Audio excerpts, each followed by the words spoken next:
Hala! Nagyang! Anong gagawin ko? Sumigaw? Tumakbo? O mag-live? Tumawag kayo ng bumbero, yung tangke namin nasusunog!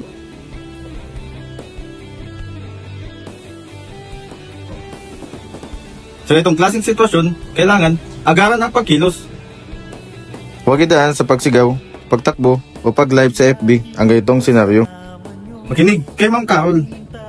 Kung makakita na nagliliyab ng LPG o may nangyayaring sunog sa LPG tank, mahalaga ang agarang pag-aksyon upang maiwasan ang mas malalang insidente. Una, manatiling kalmado nang sa gayon ay mai-assess ang sitwasyon. Pangalawa, kung kaya, kumuha ng basang tela at gamitin ito upang isara ang valve ng LPG tank. Kung may nadamay ng mga gamit sa loob ng bahay, tumawag agad sa BFP hotlines at ipaalam ang sunog. Iwasan ang mag-live sa Facebook o sa kahit anumang social media platforms dahil maaaring ang nakakatulong ito, ngunit walang kasigurudahang makakarating ito sa istasyon. Kaya mas mainam pa rin na isave ang numero ng mga fire stations malapit sa inyong lugar.